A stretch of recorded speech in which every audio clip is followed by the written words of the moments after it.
Welcome back to unlimited education friends. मैं हूं अभिजीत कुमार, बात कर रहा हूं रेलवे एनटीपीसी एग्जाम प्रिपरेशन के बारे में। और यहां पे हम लोग एनटीपीसी पे फोकस कर रहे हैं। और एनटीपीसी सीबीटी 1 में आपका जो पेपर आया हुआ है अभी तक, मतलब फेज 1 में 28 दिसंबर से लेकर के 13 जनवरी तक जो आपका पेपर हुआ है, उसमें जनरल साइंस और कंप्यूटर से रिलेटेड जितना भी क्वेश्चन पूछा है, एक चीज़ याद रखना, फेज 1 में अगर बात करोगे तो 12 क्वेश्चन के आसपास जो है आपका आउट ऑफ 40 वो जनरल साइंस और कंप्यूटर से पूछा है। और फेज 2 में आपका 15 क्वेश्चंस के आसपास पूछा जा रहा है। और जैसे जैसे फेज 3 फेज 4 होगा, आपका जनरल साइंस और कंप्यूटर का वेटेज बढ़ता चला जाएगा।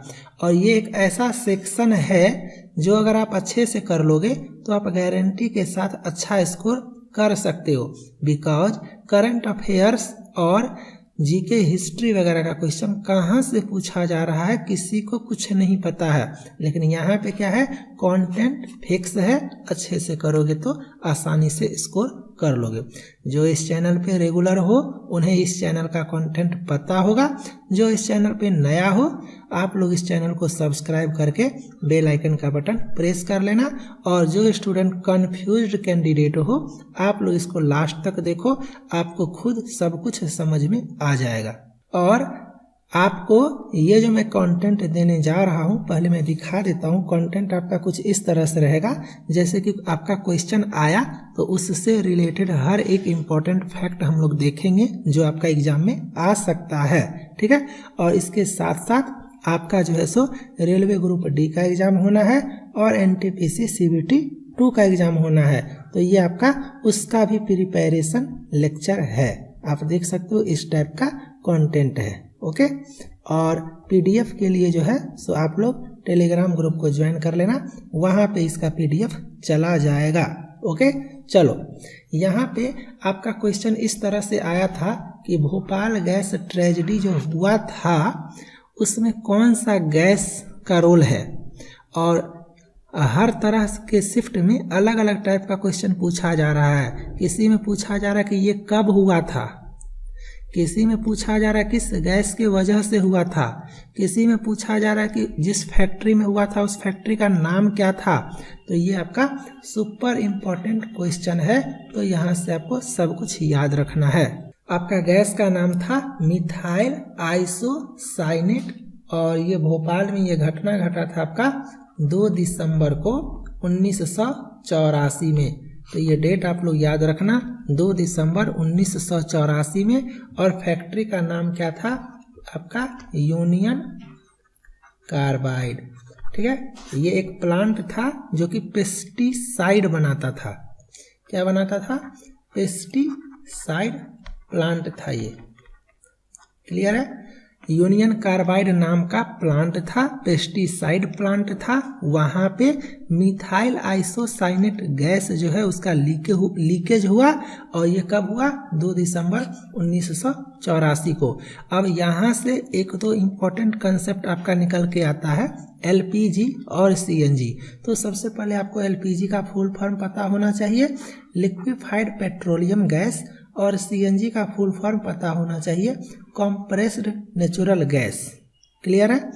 अब एलपीजी का जब बात आ गया तो आपको एलपीजी का कंपोजिशन पता होना चाहिए। याद रखना, मैं सिर्फ एग्जाम ओरिएंटेड पढ़ाता हूँ, तो जो बात मैं बोल रहा हूँ वो आपको पता होना चाहिए। आपको एलपीजी का क्या पता होना चाहिए, कंपोजिशन। और उसका कंपोजिशन क्या है आपका, प्रोपेन और ब्यूटेन। बस इतना ही याद रखना, प्रोपेन और ब्यूटेन। और आप लोग जानते होंगे, तो आप लोगों का जो घर में गैस सिलेंडर है, अगर वो लीक होता है तो स्मेल करता है, जिस वजह से पता चल जाता है कि आपका जो है सो गैस लीक हो रहा है। तो वो लीकेज होने पे जो स्मेल होता है वो किस वजह से होता है, तो वो होता है आपका इथाइल मरकैप्टन। तो ये क्वेश्चन स्ट्रेट फॉरवर्ड रेलवे में पूछा जाता है कि एलपीजी में स्मेल के लिए क्या मिलाते हैं, तो आप लोग बोलोगे इथाइल मरकैप्टन। और सीएनजी जो होता है आपका कंप्रेस्ड नेचुरल गैस, ये आपका ऑर्डरलेस होता है, मतलब स्मेल इसमें नहीं होता है। और नॉन कोरोजिव होता है। आप लोग इसको भी याद रखना। इतना सारा कॉन्सेप्ट आपको इस क्वेश्चन के हेल्प से याद रखना है, ठीक है। चलो, यहाँ पे क्वेश्चन आपका कंप्यूटर से इस तरह से आया था कि इन computer technology which part is called brain of computer. तो आप सभी को पता है कि ब्रेन ऑफ कंप्यूटर जो है वो मेरा सीपीयू होता है। तो सीपीयू का फुल फॉर्म क्या है? Central processing unit. और सेंट्रल प्रोसेसिंग यूनिट जो है उसको हम लोग ब्रेन ऑफ कंप्यूटर कहते हैं। और यहाँ पे एक चीज और याद रखना कि it controls the operation of all parts of the computer. और यही रीजन है कि इसको ब्रेन ऑफ कंप्यूटर कहते हैं, ठीक है। CPU performs all types of data processing operation. Clear है? चलो, फुल फॉर्म याद रखना। एक क्वेश्चन आपका इस तरह से था कि टीयर गैस का नाम क्या है ना। काफी ज्यादा इंपॉर्टेंट क्वेश्चन है, बार बार पूछा जाता है और इसका नाम भी काफी डिफिकल्ट है, याद नहीं रहता। इस क्वेश्चन का आपका आंसर है क्लोरोबेंजामेलोनाइट्राइल। क्लोरोबेंजामेलोनाइट्राइल। और इसका कभी कभी आपको फॉर्मूला पूछा जाता है। और एक बात आप लोग और याद रखना कि tear gas is also known as CS gas, ठीक है। और इसका फॉर्मूला होता है आपका C10H5ClN2। C10H5ClN2, ठीक है, आपका ये है। चलो, अब इसके आगे चलते हैं।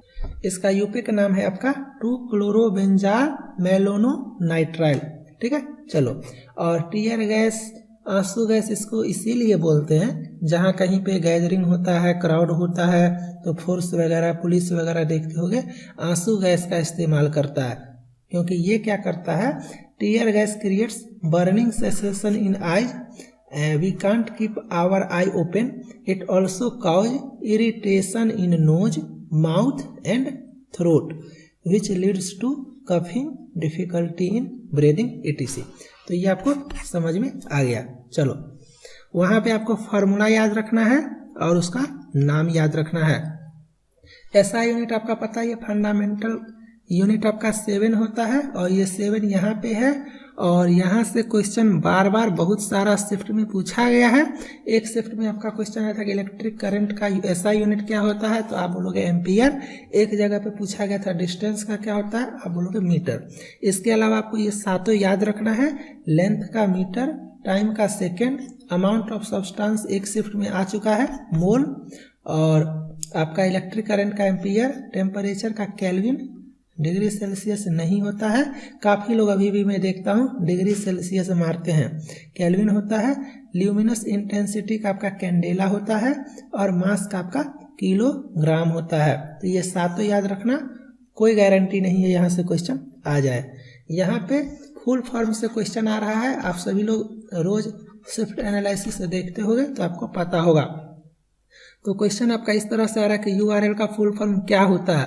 तो एक बात बताओ, सिर्फ URL का फुल फॉर्म आप जान जाओगे तो क्या कोई गारंटी है क्या आप एग्जामिनेशन हॉल में अपना बना लोगे क्वेश्चन? नहीं ना।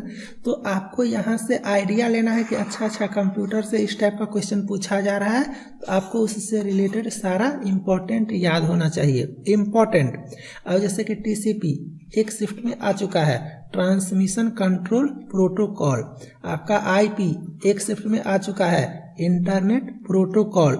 रैम आपका एक शिफ्ट में आ चुका है, रैंडम एक्सेस मेमोरी।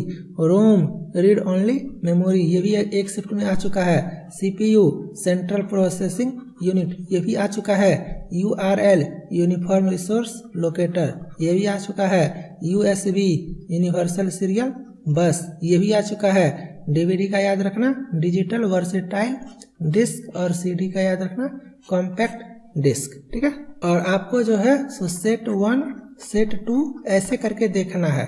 यहाँ पे मैंने डेट नहीं दिया है कि किस शिफ्ट में आया है। ये टोटल आपका कलेक्शन है 28 दिसंबर से 13 जनवरी के बीच में जितना जनरल साइंस और कंप्यूटर पूछा गया है ना, सारा मैं यहाँ पे आपको डिस्कशन करने वाला हूँ सेट 1, सेट 2, सेट 3 करके। और सारा क्वेश्चन के आधार पे उसको बेस मानते हुए मैं बहुत सारा कॉन्सेप्ट आपको दूंगा, जिससे कि आप जनरल साइंस और कंप्यूटर से जो भी क्वेश्चन पूछेगा ना जाओगे और क्लिक करके आओगे आंसर को। ठीक है, चलो यहाँ पे देखो पीएच वैल्यू से क्वेश्चन पूछा जा रहा है। तो पीएच स्केल लेमन का पूछा था, तो लेमन का आपका 2.5 याद रखना। 7 होता है आपका न्यूट्रल। 7 क्या होता है आपका न्यूट्रल, जैसे कि वाटर का। ठीक है, 7 से इधर जाओगे 14 के तरफ और इधर जाओगे 0 के तरफ। जितना कम जाओगे उतना आपका एसिडी को होगा और जितना ज़्यादा जाओगे उतना आपका बेस होगा। तो आप कभी कभी ऑप्शन रिजेक्शन मेथड या कॉमन सेंस लगा करके भी आंसर कर सकते हो। जितना भी आपका एसिडिक है, जैसे ऑरेंज है, लेमन है, टोमेटो है, तो आप कह सकते हो कि 7 से तो कम होगा, तो 7 से ज़्यादा वाला ऑप्शन को तो कट कर सकते हो ना, इस तरह से। और कुछ इंपॉर्टेंट है जो मैंने यहाँ पे आपको लिखा हुआ है, इसको याद रखना। प्योर वाटर का पूछा जाता है 7 होगा, और कभी कभी सी वाटर का पूछा जाता है, तो सी वाटर थोड़ा सा आपका बेसिक है क्योंकि 7 से ज़्यादा है, 7.5 के आसपास। ब्लड का काफ़ी ज़्यादा इंपॉर्टेंट है, 7.4 याद रखना, इसका एवरेज है। और मिल्क का पूछा जाता है 6.5 से 6.7। आपका एसिड रेन का पूछा जाता है, देखो नॉर्मल रेन का 5.6 है और एसिडिक आ गया तो थोड़ा सा कम। आपका यूरिन काफ़ी ज़्यादा इंपॉर्टेंट है, 6 होता है, रट जाओ। और ये काफ़ी ज़्यादा इंपॉर्टेंट है, ये तो खैर पूछा जा चुका है और सारा एक बार देख लेना, क्योंकि देखा हुआ रहेगा तो आप आंसर कर सकते हो। अमोनिया क्या है आपका बेसिक है, तभी तो 7 से ज़्यादा है ना, 7 से ज़्यादा जाओगे तो आपका जो है सो बेसिक होगा।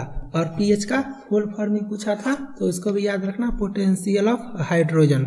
ठीक है, चलो एक क्वेश्चन आपका इस तरह से था, डेफिशिएंसी से, मतलब विटामिन का डेफिशिएंसी से कौन सा डिजीज होता है। तो वैसे तो इसका मैंने एक अलग से पूरा का पूरा अच्छे से पीडीएफ बनाया हुआ है और आई थिंक ऐप पे दे दिया है। तो जो लोग ऐप पे पढ़ाई कर रहे हो सीरियसली, ग्रुप डी और एनटीपीसी सीबीटी 2 के लिए प्रिपरेशन कर रहे हो, उन सभी के पास ये सारा कुछ अवेलेबल होगा पहले से। ठीक है, फिर भी यहाँ पे आप लोग देख लो। विटामिन डी के डेफिशिएंसी से रिकेट्स होता है, और विटामिन डी का जो साइंटिफिक नाम है वो होता है कैल्सीफेरॉल, तो ये आपको पता होना चाहिए। और साइंटिफिक नेम है कैल्सीफेरॉल और कैल्सीफेरॉल में है कैल्सी, तो यहाँ से समझ सकते हो कि कैल्शियम। तो अगर आपसे पूछा जाएगा कि कैल्शियम किस विटामिन में पाया जाता है, तो आप बोलोगे विटामिन डी। अगर आपसे पूछा जाएगा कि कैल्शियम के डेफिशिएंसी से कौन सा रोग होता है, तो यहाँ पे भी आप कह सकते हो कि आपका रिकेट्स, क्योंकि कैल्शियम का डेफिशिएंसी मतलब विटामिन डी का डेफिशिएंसी, और विटामिन डी का डेफिशिएंसी मतलब रिकेट्स।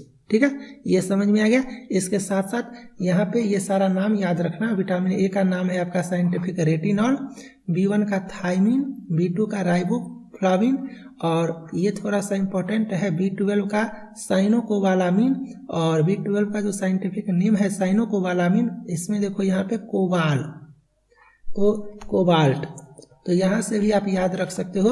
पूछा जाता है कि कोबाल्ट किस विटामिन में पाया जाता है, तो आप बोलोगे सर विटामिन 12 में। और कोबाल्ट के कमी से कौन सा रोग होगा, तो आप बोलोगे एनीमिया। ठीक है, क्योंकि कोबाल्ट का कमी होगा तो साइनोकोबालामिन का कमी होगा। साइनोकोबालामिन का कमी means what, deficiency of vitamin B12, और B12 की कमी से क्या होता है, एनीमिया।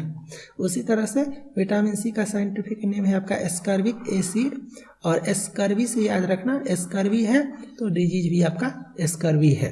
इस तरह से मैं बस आपको एक ट्रिक बता रहा हूँ याद रखने का। विटामिन डी के बारे में मैंने अच्छे से बता दिया। विटामिन के का नाम याद रखना, फिलोक्विनोन, और ये विटामिन के डेफिशिएंसी से जो है excessive bleeding due to injury, जब जो चोट वगैरह लग जाता है, कहीं पे कट वगैरह जाता है, हाथ वाथ में कहीं पे कट जाएगा तो काफ़ी ज़्यादा ब्लड निकलता है। कहते हैं ना थक्का नहीं जम पाता है, थक्का नहीं बनता, ब्लड क्लोटिंग नहीं हो पाता है। क्यों? Due to deficiency of vitamin K. इसीलिए ब्लड क्लोटिंग के लिए कौन सा विटामिन जरूरी है, तो आप लोग बोलोगे विटामिन के। और ये सारा का सारा जो मैं बता रहा हूँ वो एग्जाम ओरिएंटेड है और इम्पोर्टेंट है। पढ़ने के लिए तो बहुत सारा चीज़ है, लेकिन पूरा दुनिया पढ़ लोगे उससे सिलेक्शन नहीं होगा। एग्जाम ओरिएंटेड आपको पढ़ाई करना है। यहाँ पे थोड़ा सा मिनरल्स के बारे में देख लो, क्योंकि ये भी कुछ कुछ जगह पे पूछा गया है। जरूरी नहीं है सिर्फ विटामिन के डेफिशिएंसी से पूछे, मिनरल्स के डेफिशिएंसी से भी क्वेश्चन आता है।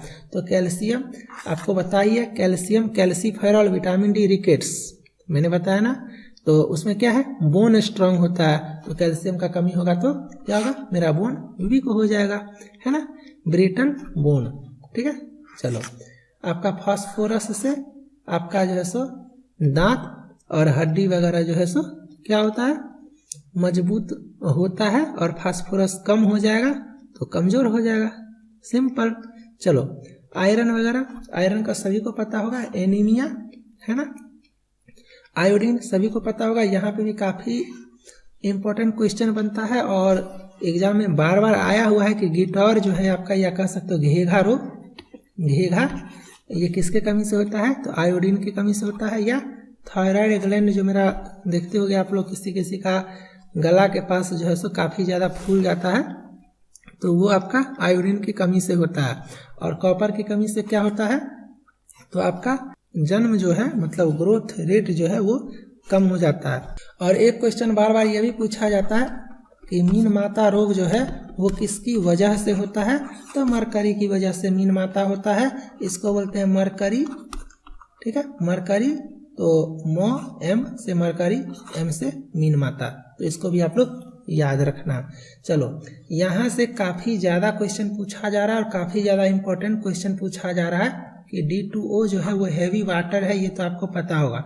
तो किसी शिफ्ट में पूछा गया इस तरह से कि हैवी वाटर का फार्मूला क्या है। किसी शिफ्ट में पूछा गया कि D2O को क्या कहते हैं, है ना। किसी शिफ्ट में पूछा गया कि हैवी वाटर का यूज किस चीज़ के लिए होता है। तो समझ रहे हो ना, एक ही कंसेप्ट से अलग अलग शिफ्ट में अलग अलग तरह का क्वेश्चन पूछा जा रहा है। तो आपको ये पता चला कि हैवी वाटर का फार्मूला होता है D2O। D2O का आपका पूरा नाम हुआ ड्यूटेरियम ऑक्साइड, ठीक है। इसका यूज होता है आपका मॉडरेटर इन न्यूक्लियर रिएक्टर में। और एक क्वेश्चन ये भी बनता है कि क्यों यूज करते हैं मॉडरेटर इन न्यूक्लियर रिएक्टर में, तो आप बोलोगे कि इसका जो है सो एटॉमिक वेट थोड़ा सा ज़्यादा होता है, मास जो है इसका हाइड्रोजन के कंपैरिजन में ज़्यादा होता है, इस वजह से इसका यूज जो है सो मॉडरेटर में यूज करते हैं। अब जैसे कि देखो, heavy water is used as a moderator in some reactors because it slow down neutrons effectively and also has a low probability of absorption of neutron। ठीक है, ये समझ में आपका आ गया। ये काफी कम न्यूट्रॉन को एब्जॉर्ब करता है और स्लो डाउन करता है, ये आपको समझ में आ गया। अब यहाँ पे देखो, हाइड्रोजन का 3 आइसोटोप होता है आपका, प्रोटियम, ड्यूटेरियम, ट्रिटियम। तो फर्स्ट वाला है प्रोटियम, सेकेंड वाला है ड्यूटेरियम। तो यही ड्यूटेरियम यूज होता है मेरा हेवी वाटर में। ओके, चलो और इसको डिनोट करते हैं D2O से, तो इसको भी याद रखना। और हाइड्रोजन से भी काफी क्वेश्चन पूछा जा रहा है एग्जाम में, तो आप इसको भी पता रखो कि सिंबल है इसका H, एटॉमिक नंबर है 1 और इसका डिस्कवर, हाँ एक क्वेश्चन आपसे डायरेक्ट आया था कि हाइड्रोजन का डिस्कवर का क्या नाम है। डिस्कवरर जो है हाइड्रोजन का, उसका नाम है आपका हेनरी कैवेंडिश। तो हेनरी कैवेंडिश इसका डिस्कवरर है। और हाइड्रोजन का आइसोटोप 3 है, मैंने बताया, प्रोटियम, ड्यूटेरियम और tritium. Hydrogen has 3 naturally occurring isotopes, protium, deuterium, tritium. और इसको भी याद रखना, प्रोटियम में 1, ड्यूटेरियम में 2 और ट्रिटियम में 3। ठीक है, hydrogen is the lightest element in the periodic table. इतना चीज आपको यहाँ से याद रखना है। एक क्वेश्चन नंबर 10 देखो कि the study of outer space is called cosmology. ये आपने देखा, लेकिन इसके साथ साथ ये सारा इंपॉर्टेंट जो मैंने लिखा है इसको याद रखो। और कोई और क्लास में जो बताऊंगा, तो जो इसने बता दिया उसको छोड़ करके बाकी जो है वो बताऊंगा। ऐसे क्या होगा, आपका पूरा का पूरा कंप्लीट हो जाएगा। अब जैसे एग्रोलॉजी, एग्रो में आपका रूट वर्ड है एग्रो, पकड़ने का कोशिश करना। एग्रीकल्चर आप लोग जानते होंगे, है ना। तो एग्रीकल्चर किससे रिलेटेड है, क्रॉप्स से रिलेटेड है ना। तो study of something is known as logy. Logy का मीन्स ही होता है स्टडी ऑफ समथिंग या ब्रांच। तो एग्रो, क्रॉप से रिलेटेड स्टडी अगर है तो एग्रोलॉजी। बैक्टीरिया से रिलेटेड स्टडी है बैक्टीरियोलॉजी। कार्डियो का मतलब आपको समझ में आता होगा, आपका हार्ट से रिलेटेड है कार्डियो, ये हार्ट से रिलेटेड है तो कार्डियोलॉजी। साइटोलॉजी आपका सेल से रिलेटेड है तो साइटोलॉजी। डर्मेटोलॉजी, अब जैसे स्किन से रिलेटेड है, आप लोग नाम सुने होंगे डर्मीकेम वगैरह, या डर्मेटोलॉजी या डर्मीकेम, या और भी डर्मीकूल पाउडर वगैरह है ना। तो ये सब डर्मी मतलब चमड़ा, स्किन कह सकते हो, ठीक है। तो स्किन से रिलेटेड है तो dermatology. Entomology the study of insect, कीड़ा मकोड़ा जो है तो उससे रिलेटेड स्टडी होगा तो एंटोमोलॉजी। लिथोलॉजी, ये रूट वर्ड है, इसका मतलब ये होता है आपका रॉक्स, चट्टान, पत्थर, तो the study of rocks is called lithology. Neurology, ये आपका ब्रेन से रिलेटेड है, और यहाँ से एक क्वेश्चन और आता है कि ब्रेन का जो यूनिट होता है उसको क्या बोलते हैं, तो आप बोलोगे न्यूरॉन, ठीक है। तो ये भी याद रखना। और न्यूरोलॉजी क्या है, द स्टडी ऑफ नर्व्स या ब्रेन कह सकते हो, ठीक है, ब्रेन कह सकते हो। Odontology the study of the teeth. Odontologist जो डॉक्टर दांत को चेक करता है उसको हम लोग बोलते हैं ओडोंटोलॉजिस्ट, तो वही है आपका ओडोंटोलॉजी। और ऑन्कोलॉजी काफ़ी ज़्यादा इंपॉर्टेंट है, द स्टडी ऑफ कैंसर। वैसे मैं सिर्फ इम्पोर्टेंट और एग्जाम ओरिएंटेड ही बता रहा हूँ, बाकी टेलीग्राम ग्रुप में तो आपको ये पीडीएफ चला ही चला जाएगा, और आप लोग जो है सो ऐप को जरूर डाउनलोड कर लेना, क्योंकि वहाँ पे CBT 2 का कंप्लीट प्रिपरेशन, ग्रुप डी का प्रिपरेशन, CBT 1 का प्रिपरेशन सब कुछ चल रहा है। काफ़ी कंटेंट अवेलेबल है, काफ़ी टेस्ट सीरीज वगैरह अवेलेबल है, बोथ लैंग्वेज पे टारगेट किया गया है, मल्टीपल अटेम्प्ट पे टारगेट किया गया है। आप लोगों के डिमांड पे वैलिडिटी एक्सटेंड भी कर दिया जाता है, तो उसका भी टेंशन नहीं है। फास्ट सर्वर है, सॉल्यूशन है, सब कुछ है, और फुल टाइम सपोर्ट तो मेरा है ही। तो वहाँ पे आके आप लोग अच्छे से पढ़ाई करो, कंटेंट आपको इससे भी बेटर मिलेगा वहाँ पे। और बाकी चैनल को फॉलो करना है तो चैनल को सब्सक्राइब करके बेल आइकन का बटन प्रेस कर लेना। लेक्चर उम्मीद करता हूँ अच्छा लगा होगा, लाइक कर देना। मिलते हैं नेक्स्ट लेक्चर में, बाय, थैंक यू।